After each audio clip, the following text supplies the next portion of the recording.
Medicina Buenos Aires para su canal de YouTube, donde se realizará una actualización sobre dengue con el fin de brindar información a los profesionales acerca de la enfermedad y de la vacuna.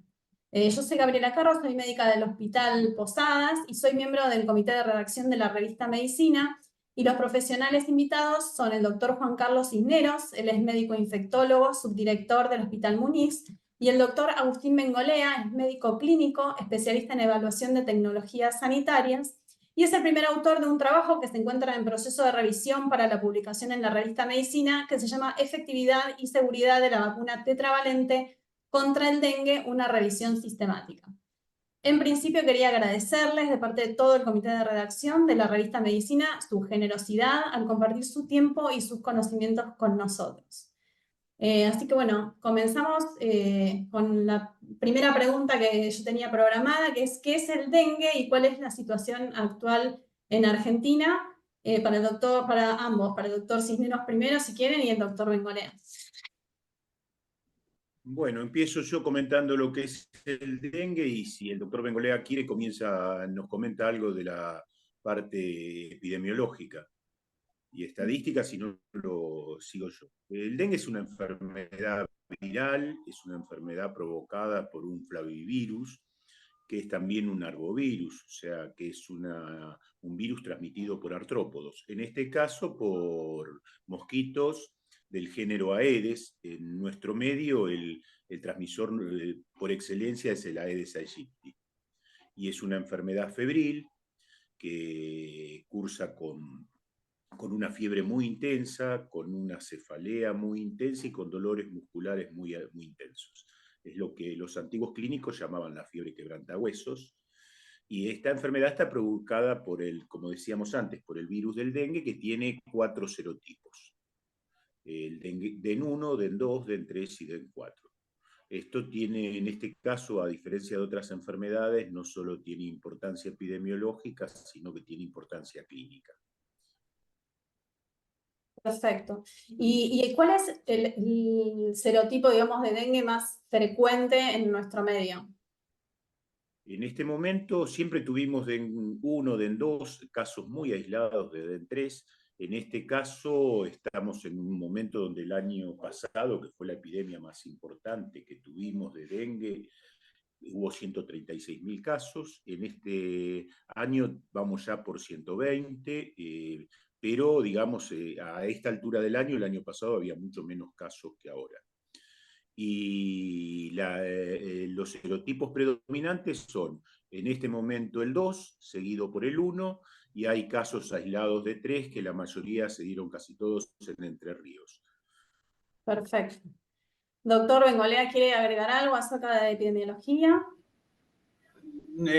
No, lo que entiendo entonces es que en el último año, o menos en lo que va del 2024, estamos viendo un incremento en los casos reportados de dengue. ¿Es así, doctor Cisneros?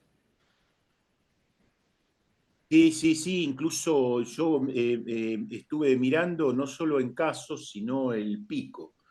Y nosotros, por ejemplo, el pico más importante que habíamos tenido había sido menor a 18.000 casos en la semana 13 del año pasado. Y en la semana 8 ya tuvimos 18.900, casi 19.000 este año, y todavía falta un periodo bastante prolongado en el que uno calcula que va a seguir habiendo bastantes casos. Por eso yo no tengo ninguna duda de que esta va a ser la epidemia más importante en la historia del dengue desde que se registra, al menos. Sí, hubo unos picos de epidemia también en 2015, en 2016, donde la incidencia era más o menos 97 casos por cada 100.000. Después en 2020, alrededor de 135, y este año ya vamos por arriba de 230 casos cada 100.000. Así que, bueno, ya aumentó alrededor de un 300% con respecto a los últimos 20 años. Claro, el pico en la temporada 15-16 había sido de 3.000 casos, comparado con casi 19.000 que hay ahora. Y que también esa temporada se caracterizó por ser precoz. El pico fue en la semana 8. Bien. Entiendo, doctor Cisneros, que la distribución, lógicamente, en la Argentina es heterogénea y hay lugares donde hay más alta endemicidad. ¿Cuáles serían esos lugares? Bueno, en este momento el pico de casos se dio en la zona central.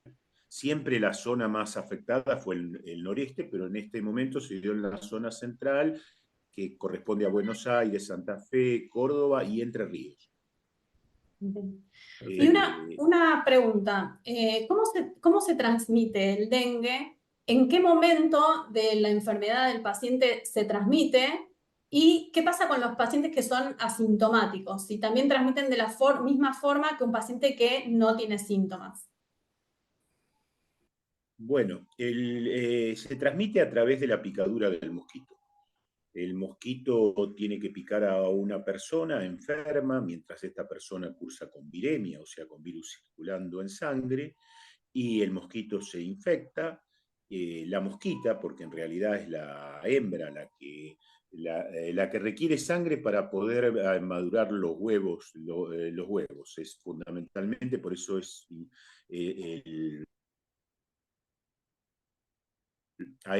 por eso requiere sangre humana y por eso la enfermedad está tan asociada a los conglomerados humanos, digamos. Y una vez que el mosquito pica, se enferma, el mosquito después cada 3, 4 días se vuelve a alimentar, vive de 4 a 6 semanas y cuando pica a otra persona, ese mosquito que adquirió la enfermedad, le transmite la enfermedad. Uno sospecha que los pacientes asintomáticos tienen viremias menos persistentes y menos importantes, o sea que transmitirían menos la enfermedad, pero no es que no la transmitirían. Y si uno saca la cuenta de que por cada paciente sintomático hay 3 asintomáticos, desde el punto de vista epidemiológico, es un problema grave los asintomáticos también, por su mayor Perfecto. número. Y en los pacientes que tienen síntomas, por ejemplo, que están con fiebre, con dolores musculares, que no tienen ningún signo de alarma, digamos, si no tienen hemorragias, si no, o no están en ninguna población de riesgo. En esos pacientes, ¿a quiénes es necesario hacerles un laboratorio con hemograma, por ejemplo, plaquetas? ¿Y a quiénes es necesario hacer una serología, por ejemplo? Bueno, esto depende mucho de la disponibilidad de medios.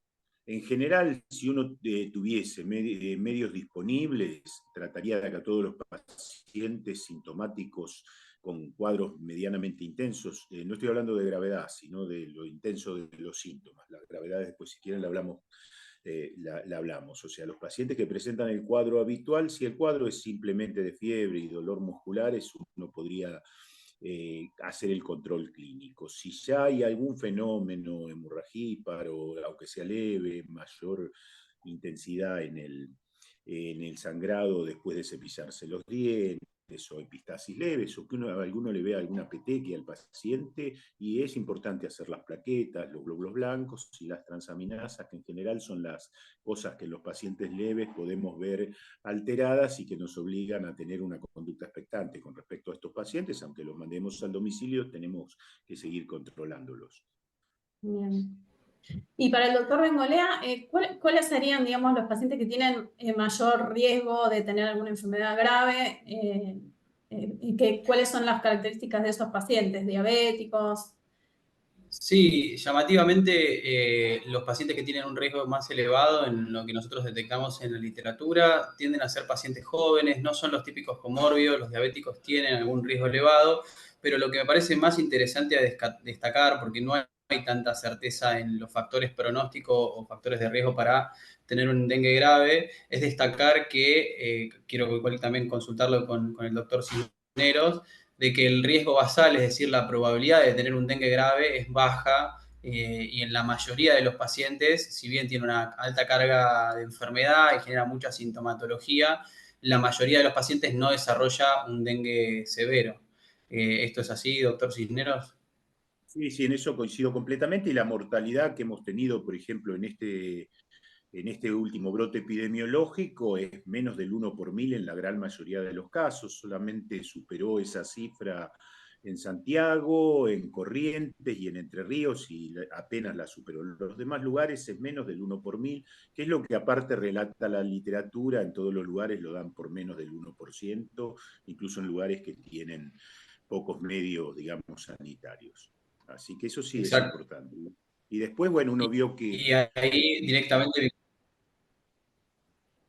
perdón, directamente vinculado a los medios de bajos recursos, también se destaca la importancia de la prevención del dengue, ¿no? Y ahí es donde es más importante y donde es más difícil, porque uno ahora dice, bueno, cuando empieza a escalar, lo primero es eliminar el insecto, cosa que no se puede, lo segundo eliminar la picadura, y ahí es donde, cuando vos hablas de casas con aire acondicionado, de la posibilidad de mosquiteros o del repelente, la gente, digamos, que vive en situaciones precarias no puede acceder a ninguna de estas cosas. Entonces son los lugares donde más tenemos que poner la atención en las normas de prevención y en los cuidados. La otra cosa que uno ve cuando vos lees el informe, encontrás que sí, que estaba asociado la mortalidad fundamentalmente a diabetes, a enfermedades cardiovasculares y a obesidad. Pero también, si lo ves desde el otro lado, te pasa que son las enfermedades más prevalentes. Entonces, no es difícil sacar Claro. cuál es la verdadera incidencia en el riesgo, ¿no? Sí, yo había leído en su momento que en 1963 se radicó el vector y después volvió a aparecer en 1987 y por supuesto que a medida que la gente también viaja más y también hay mayor cantidad, mayor urbanización, también vuelve a aparecer el mosquito y es cuando más empieza a transmitir el virus.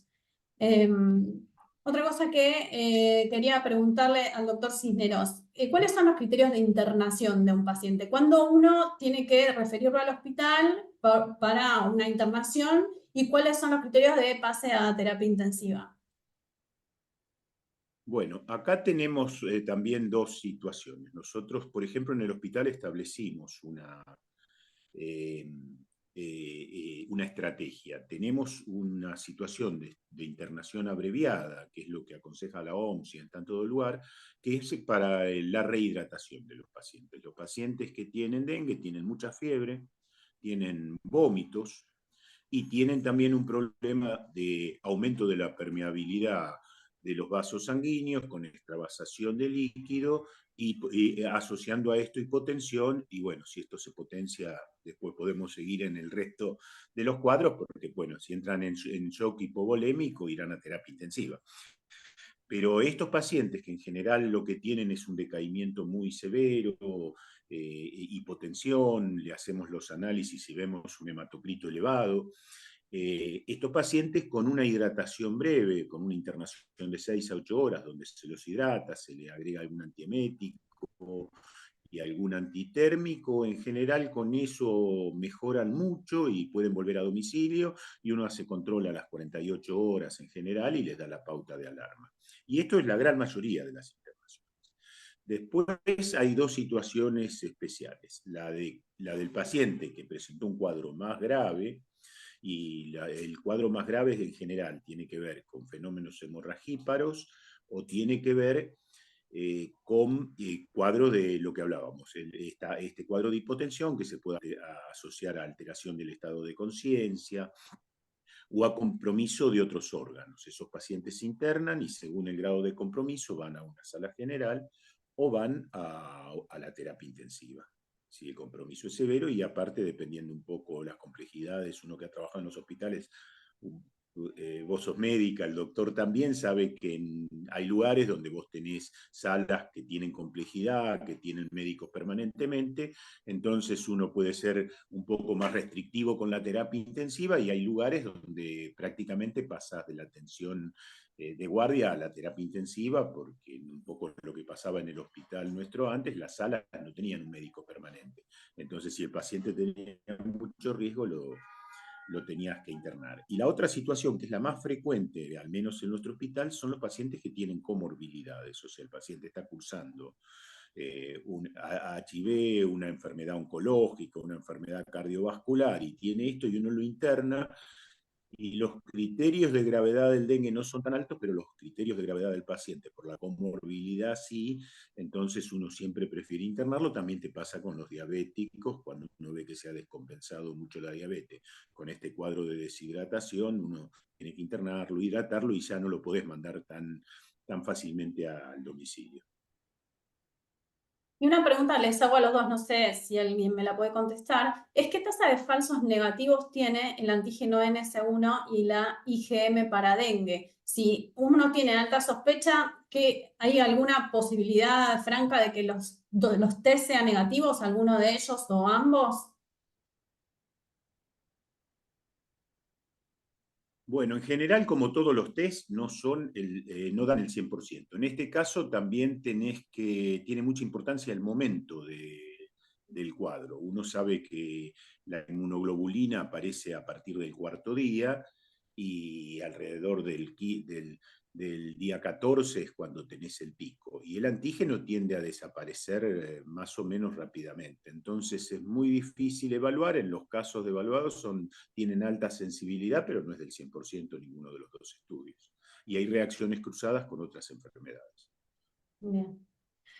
Bueno, paso al tema de la vacuna, acerca de la vacuna Qdenga, que es la que está ahora autorizada por el Ministerio de Salud.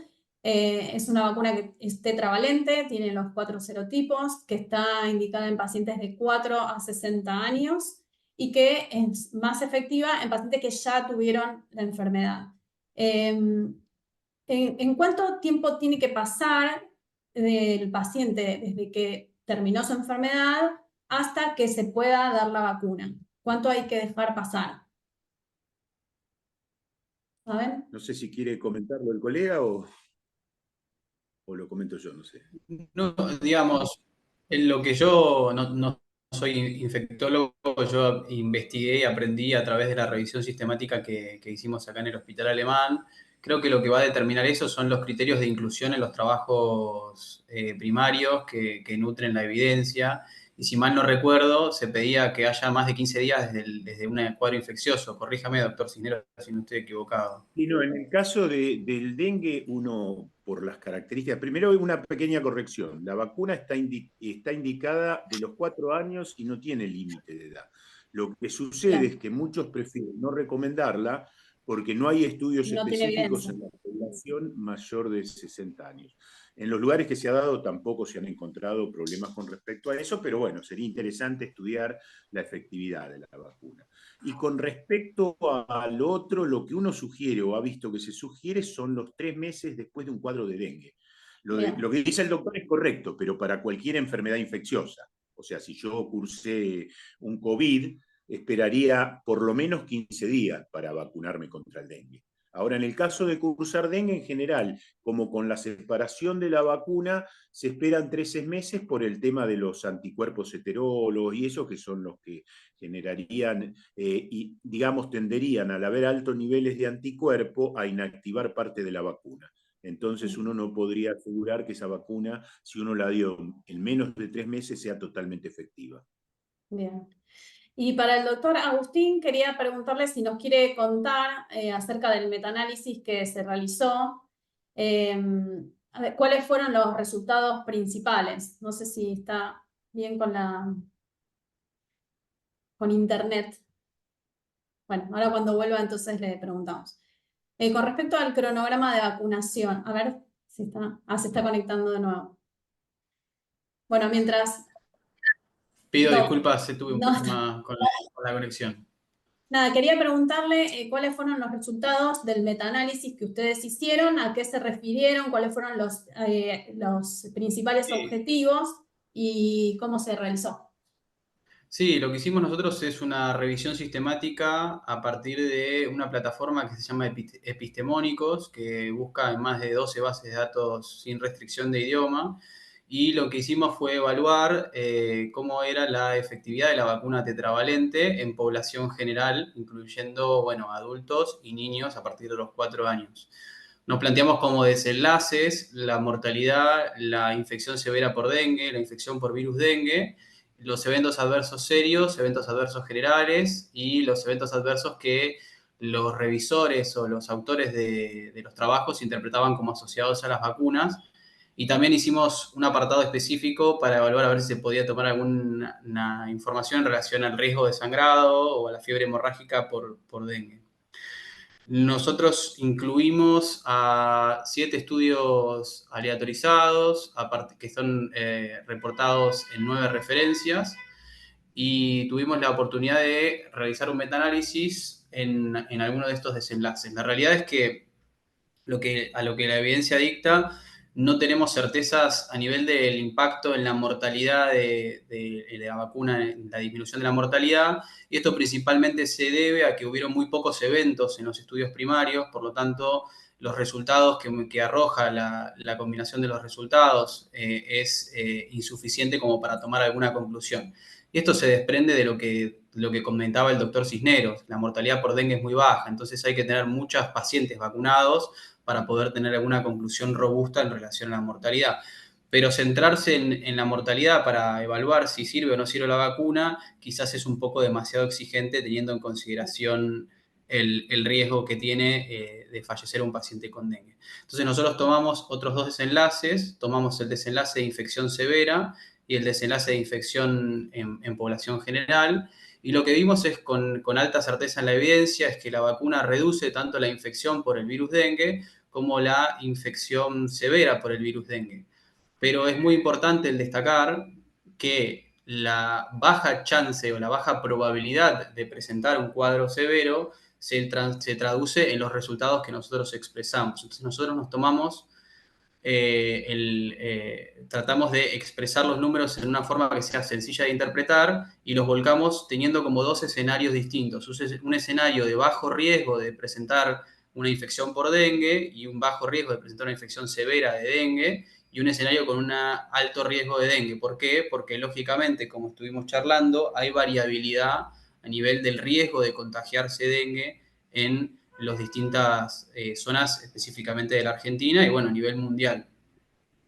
Y lo que podemos concluir, por lo menos nosotros a partir de la elaboración de la revisión sistemática, es que la vacuna, sin lugar a dudas, en términos relativos sirve, pero en términos absolutos, es decir, para que el efecto se traduzca en algo significativo, es muy importante adecuar a quién vacunar y en qué contexto. ¿Por qué? Porque si va, como veníamos mencionando, si la vacuna la aplicamos en un lugar donde hay poca circulación viral, donde el riesgo de tener un dengue severo es muy, muy bajo, porque es población que tiene acceso a un sistema de salud, de que puede hidratarse, de que, como mencionó el doctor Cisneros, tiene posibilidad de aire acondicionado, de mosquitero, de repelente, etcétera, la magnitud de los beneficios va a ser muy pequeña, mientras que en los pacientes o en las personas que tengan mayor riesgo de tener dengue porque no tienen acceso a estas medidas de prevención y se les dificulta también el acceso al tratamiento mediante la hidratación del dengue, quizás en esta población sí se ve un impacto más significativo a nivel de la vacuna. Entonces me parece que es prioritario tener en cuenta eso desde una perspectiva sanitaria. Y otro detalle a destacar que también vimos es la baja certeza en la evidencia, la baja confianza en los efectos adversos que tenemos, porque es una vacuna reciente y como tenemos bastante experiencia en otras vacunas a virus vivo atenuado, hay que esperar a recopilar más información para poder conocer mejor cuáles son los potenciales efectos adversos a largo plazo que no fueron recopilados en los estudios primarios. Bien, como resumen entonces sería que la vacuna reduce las infecciones por dengue, también las infecciones graves, que con respecto a la mortalidad es incierta y que con respecto a, porque no hay un N suficiente, y que con respecto a los efectos adversos hay que ver a lo largo del tiempo, ver cómo se desarrollan y se informan para poder saber, digamos, bien cuáles son y cuál es el porcentaje.